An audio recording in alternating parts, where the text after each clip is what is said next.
Hi everyone, it's Eric, and today we'll be reviewing the latest iteration of Motorola's highly successful budget smartphone, the third generation Moto G. Is it a worthy upgrade from last year's model? Well, in this video we are gonna find out. Let's get to it.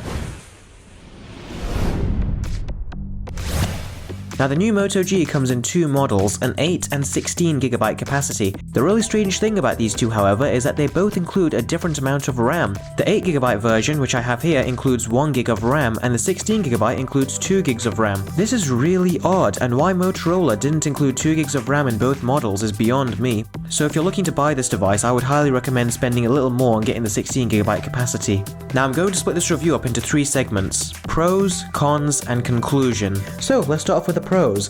The first is the build quality. Now even though not much has changed, I really like the design of the new Moto G. It maintains what was so great from the previous models whilst adding some new stuff too, like the rubberized back and textured power button. It also feels considerably more expensive, and I personally have no complaints, except for one thing. I for one really don't like the metal strip on the back that houses the camera. It just looks tacky and I really wish it was gone, but apart from that I have no complaints with the rest of the design. Next up is performance. The 2015 Moto G has a 1.4 GHz quad-core processor, and for the most part performance has been great. It's been launching all the applications and games I've been throwing at it with next to no problems. That being said, the handset does stutter sometimes, and that is primarily down to the 1GB of RAM. So as I said, get the 16GB model with 2GB of RAM and you should be fine. Alright, next up is the 13 megapixel, yep, you heard me right, 13 megapixel camera. What's really interesting is that this camera has the same sensor as the much more high-end Nexus 6. But the question you're all asking is it as good as the Nexus 6's camera?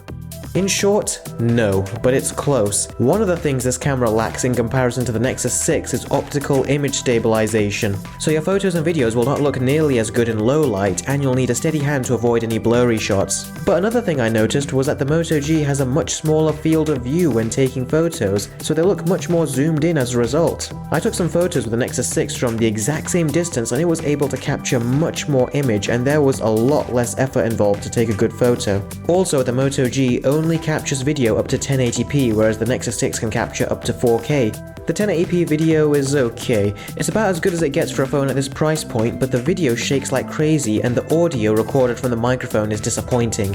Now I am so glad to see this next feature on a smartphone, and a budget one at that. The Moto G has a front-facing speaker and it is awesome. Now it's only a single front-facing speaker, so you'll only get a mono experience and not a stereo one out of this. That being said, the speaker is loud, clear, and sounds much better than any of the speakers on Samsung, LG, and even iOS devices. There is, however, one really bad thing about it, but I'll talk more about that later. Now, seeing as this is a Moto device, Motorola have added some of their own features which are really quite useful. Those include things like ambient notifications, which lists your messages when you take the phone out of your pocket without requiring you to press anything, twisting your wrist twice to open the camera, and it even recognizes a karate chop gesture which enables and disables the flash. Normally companies, namely Samsung, always feel the need to add a ton of bloatware to their devices, and in the end the majority of them are pointless. Thankfully, that is not the case with Motorola. They primarily keep the stock Android experience, which really benefits their devices. In fact, I personally would like Google to adopt these features, as I've really enjoyed using them. Now without a doubt, one of the greatest things about this year's Moto G is the battery life. With heavy use, I've been able to get a full day very easily. With low to medium use, I've been able to get 2 to 3 days, and with low use, I've been able to get 4 to 5 days. I am not kidding. Now keep in mind that your use will vary, and you may or may not achieve the same results, but in my experience, this is what I've been able to get out of the phone. Now it's time to move on to the bad aspects, and there are two big ones. Firstly, I really hated the fact that Motorola used the exact same screen as last year's Moto G.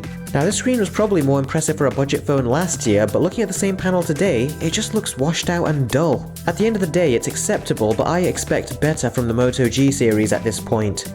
Also, why on earth did Motorola decide to replace the two front-facing stereo speakers from the second-gen Moto G to a single front-facing speaker? I mean, not upgrading the screen is bad enough, but downgrading the speaker? This is downright ridiculous.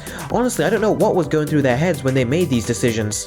So in conclusion guys, I think the Moto G is a great budget smartphone, and although I've enjoyed my time with it, it's those last 2 points I mentioned that are a major deal breaker for me. Those of you that have been keeping up to date with my channel will know that I primarily use my phone as a multimedia device, and because of this, the 2nd gen Moto G would be a better buy for me. For everyone else though, I can really see them enjoying this as their entry into the Android platform. If you have the last generation Moto G, then there really is no reason for you to get this. But if you're coming from 1st generation Moto G, then this would be a great upgrade, as you will notice the improved speed, camera, screen, and speaker. The final verdict for the 3rd generation Moto G is a 7 out of 10. And thus concludes my review. If you guys liked it, please give it a thumbs up, comment, and subscribe. Also, don't forget to follow me on my social networks. You can find links to them in the description below. Thank you very much for watching, and I will see all of you next time. Take care.